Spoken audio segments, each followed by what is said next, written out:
What if everything you've learned about death is only part of the story?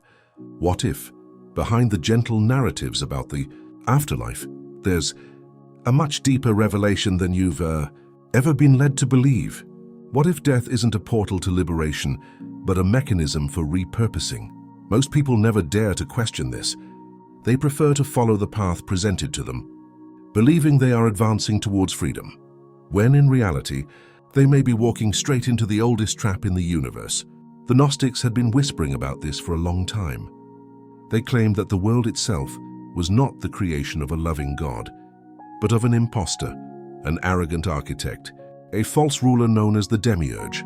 And according to them, this same being built an endless wheel of birth and death, a cycle of reincarnation that traps souls back in this matrix reality.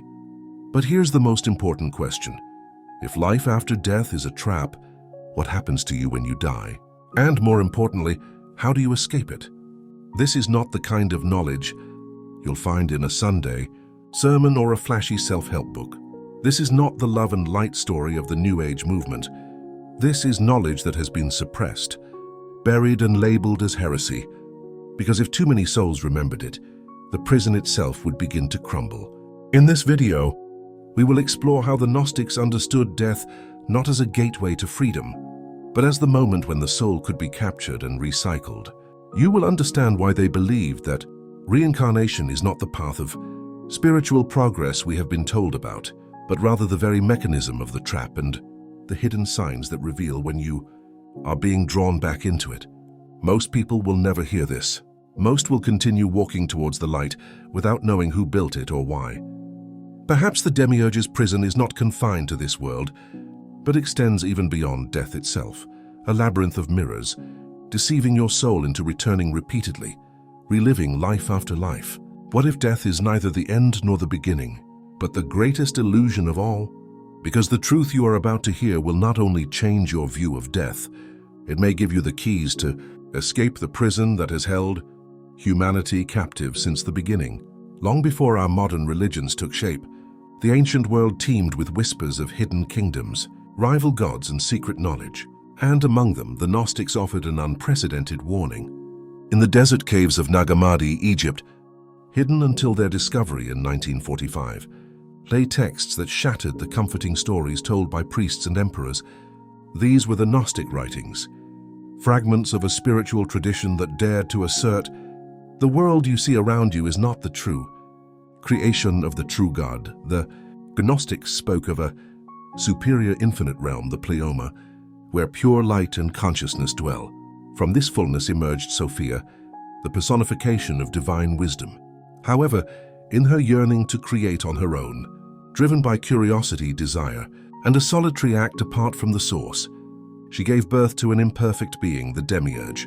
The Demiurge, ignorant of the realms superior to him, declared himself the only God. He molded matter into a vast and brilliant prison, populating it with Archons, cosmic guardians who govern the planets, the stars, and the cycles of human life. Herein lies the crux of the Gnostic warning. According to them, the soul was not made for an endless cycle of birth and death. True life belongs to the eternal realms of light, not to the shadows of this material world. However, the Demiurge system recycles souls, trapping them in the wheel of reincarnation so that they continue to feed its dominion. This statement was radical for its time. In almost all religions of the ancient world, whether the pagan cults of Rome or the burgeoning Christian church, death was portrayed as a passage to divine reward or punishment. But the Gnostics dared to say something far more disturbing, that death itself could be the trap. Other traditions carried echoes of this idea. In the Tibetan Book of the Dead, known as Bodhi, the soul is warned about dazzling lights and illusions that appear after death, designed to lure it back to rebirth.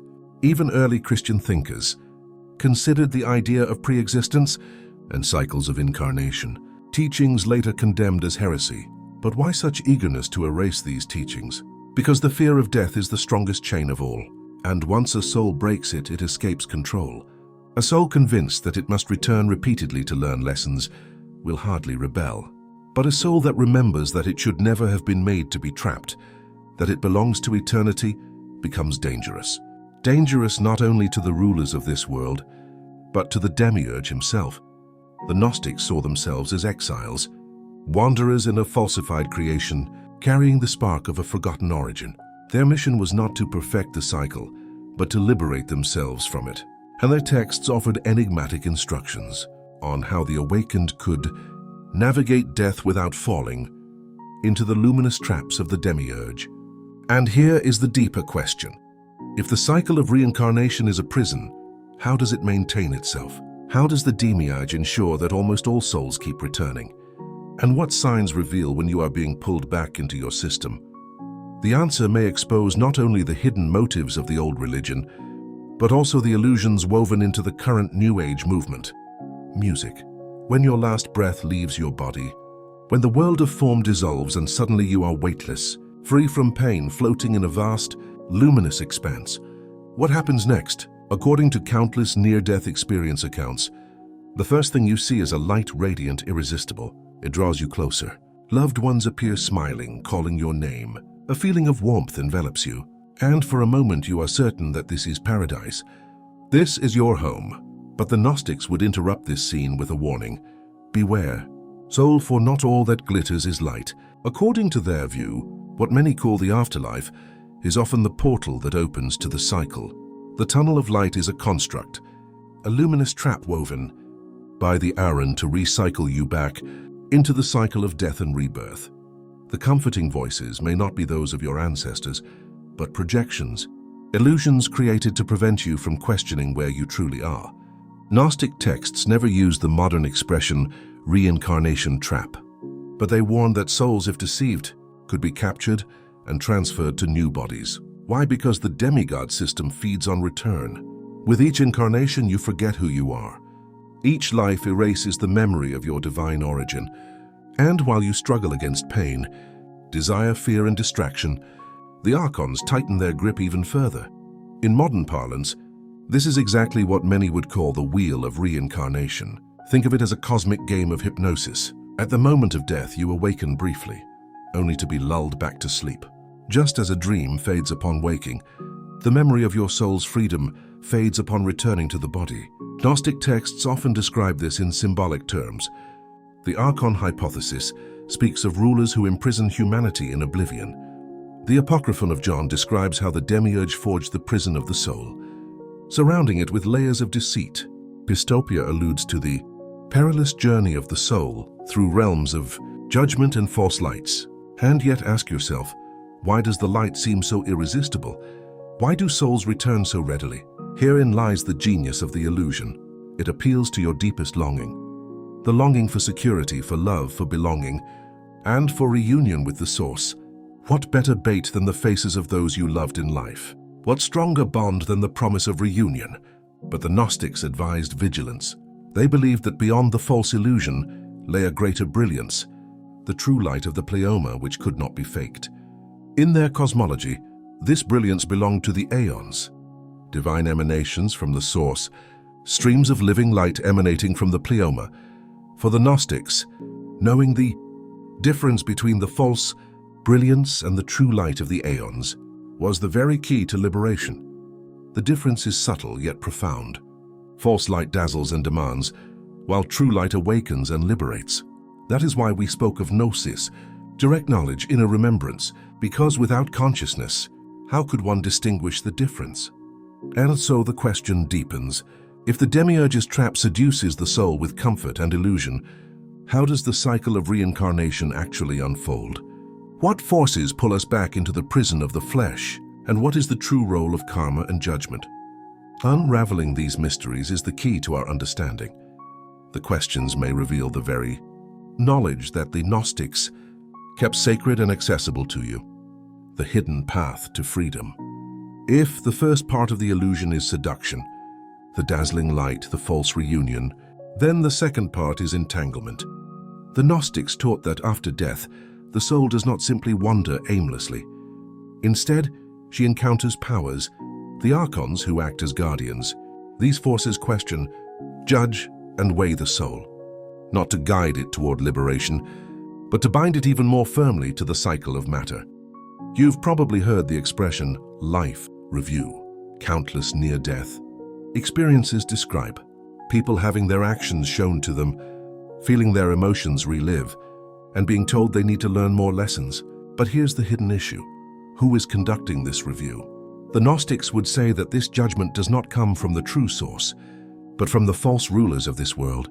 Judgment, even when it seems to come from the soul itself, is still part of the illusion. It convinces the soul that it has failed, that it must return to correct its mistakes. The inhabitants of Ark ensure that the cycle of reincarnation never ends. Perhaps true hell isn't fire and torment, but something entirely different. Perhaps true hell is returning to Earth repeatedly, reliving life without ever truly ascending. Imagine it as a cosmic court where judge, jury, and prosecutor are all part of the same system. You are convinced of your guilt, sentenced to return, and they tell you it's for your growth, when in fact it's for their domination. And what about karma? From a Gnostic perspective, karma is not divine justice but programming, a set of strings and weights that pull the soul back into density.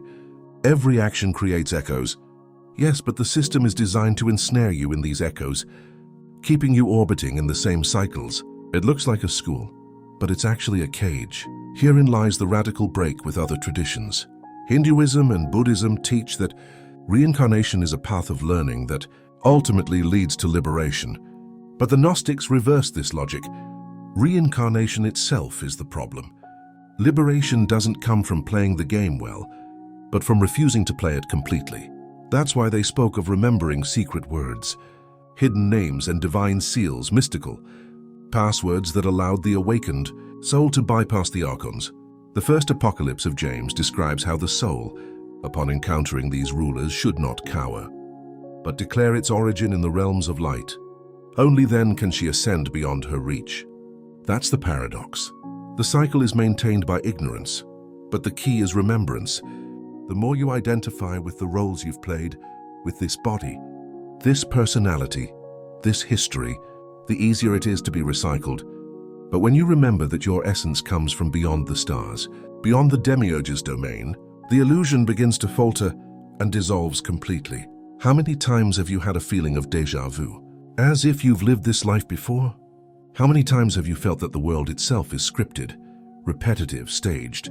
Perhaps these aren't just lapses in memory or what people call glitches in the matrix, but rather ripples in the cycle, echoes of the trap itself.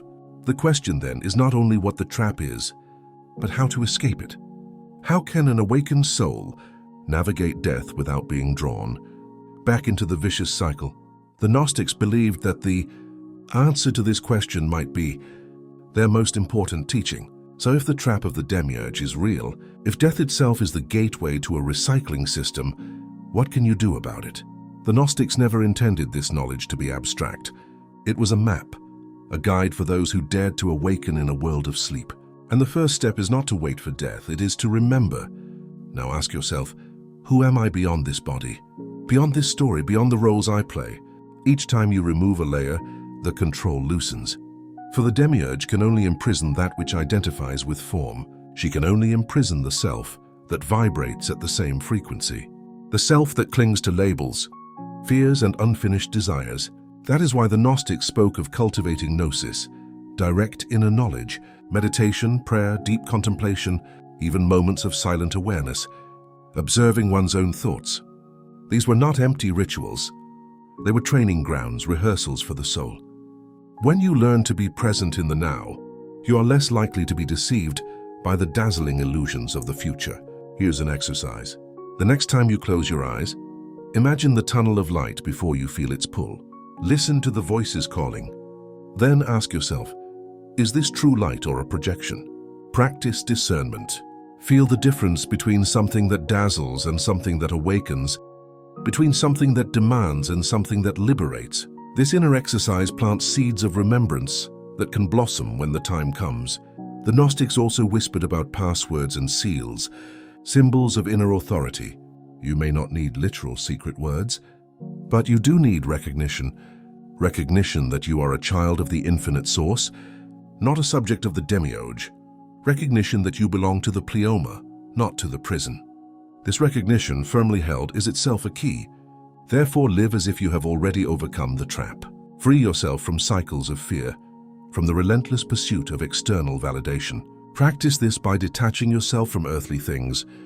letting illusions dissipate, remembering that your essence is indestructible. When you begin to live like this, life itself transforms. You stop fearing death because you recognize it as just another mask. You stop clinging to reincarnation as a path of growth and begin to experience freedom, even here and now. The Gnostic path is not about escaping the world through despair, but rather about seeing the world clearly. Each moment of awareness is a crack in the cage. Each act of remembrance is a step beyond the wheel.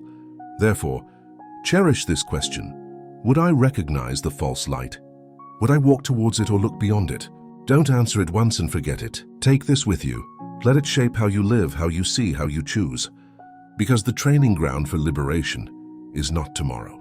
It's the present moment, even as you watch this video.